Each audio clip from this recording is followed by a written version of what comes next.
So I was noticing that this is an intelligence and security forum.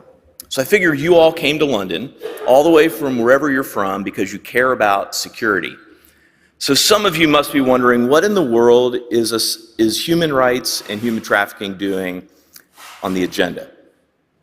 You're here to talk about security. I want to make an argument that if you care about security, you should care about human rights. And more specifically, if you care about security, you should care about human trafficking. During the course of my career, I've gotten to look at human trafficking from a number of different lenses. I moved to India with my family when we were young, lived there for a number of years, thinking about forced labor and sex trafficking, learning what that was about, listening to survivors, listening to traffickers, understanding the frustration of governments, and the people's frustration with governments. Then I went back to the United States and I was served as a federal prosecutor for a decade, prosecuting human trafficking cases, both forced labor and sex trafficking cases. Cases involving adults and kids, cases involving domestic victims as well as foreign victims. I've worked in NGOs, I've taught human trafficking law at various law schools in the United States and India. And I got to work and lead on U.S. foreign policy around the world on human trafficking as part of the U.S. State Department's Trafficking in Persons Office that writes the Trafficking in Persons report that many of you might be familiar with.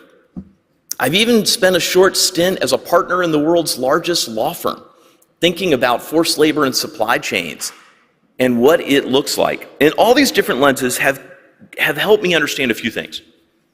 One is that the business of trafficking targets vulnerable people for the simple reason that traffickers, whether it be an individual trafficker or a corporate trafficker, thinks that vulnerable people are easier to control. And of all the vulnerable people out there, children consistently are some of the most easy to control for these traffickers. I want to suggest two areas where there's overlap between security and trafficking, and maybe a few benefits that might come to you as you're working on this issue. One overlap is that forced labor and sex trafficking drives the philosophy upon which extremists desire. It's what they need in order to control people. Extremists want people to be seen as invaluable, as not possessing human dignity, because if they are not valuable, they can be treated as a commodity. And if they can be treated as a commodity by a trafficker, they can then be treated as expendable by an extremist group. If human trafficking drives the philosophy that people don't have inherent value, then traffickers can focus on that hopelessness and find a community of people that are easier to radicalize. And it generates the funding they need to support their extremist operations, whether it's sex trafficking or forced labor, whether it's child marriage or child soldiers. All these forms of human trafficking can be used by extremists. The other overlap that I think is critically important, and that a few people have touched on today, is supply chains. And indeed, the panel, I think, right before ours about rare earth minerals was incredibly insightful, because we have a problem of dependence on where we get these minerals. Whether it is uranium or cobalt or microchips or palm oil, there is forced labor in all of these supply chains. But the challenge comes when all of a sudden it's not just a gang coming across a border. Instead, it is state-sanctioned forced labor. And our traditional criminal remedies, our traditional remedies of victim identification and perpetrator accountability no longer apply when it is the government itself that is acting as the trafficker.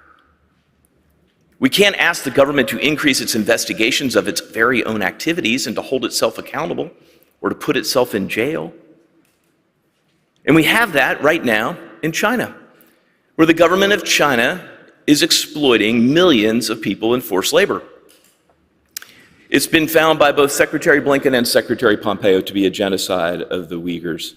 We have other countries that are, I think 11 are listed right now as engaged in state-sanctioned forced labor.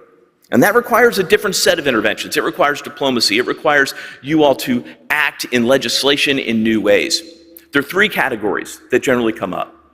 One are transparency laws. And indeed, Senator Reynolds and Ms. Bradley have led on that in the modern slavery acts in both the UK and Australia. Laws that require companies to disclose where they are getting their goods and whether those goods and those raw materials are tainted by forced labor. But we have a new regime arising in Europe around due diligence laws. Germany and Austria have already passed them. The EU is about to. It's going to create a new floor of legal compliance that every company is going to have to deal with if it's going to do any international business. So even if your country isn't passing a due diligence law, it's coming for you. It's coming for your citizens, it's coming for your companies, it's coming for your commerce. And you're going to be required to disclose whether or not there's forced labor in those supply chains. In addition to transparency, in addition to due diligence, there's trade law. And we're seeing more and more a desire to block the importation of goods made with whole or part by forced labor. The United States Senate overwhelmingly voted unanimously, and they almost do nothing unanimously. They unanimously passed the Uyghur Forced Labor Prevention Act, saying that goods that are tainted with forced labor from Xinjiang are presumed to be in violation of our law, and they cannot come in. We are not going to let consumers become unwitting participants in a demand for human exploitation. Here's our challenge on all three of these different interventions, is implementation. We can have them on paper, we can have the laws on paper, but are we actually going to use them in a significant way? You know, it's true when you think about cobalt. We talked earlier about the number of cobalt mines that are controlled by China and Russia, and we can think about it in terms of big power competition.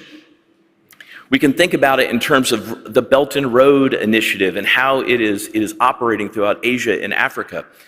But as you're considering your security arguments for that, consider the benefits of adding a human rights argument.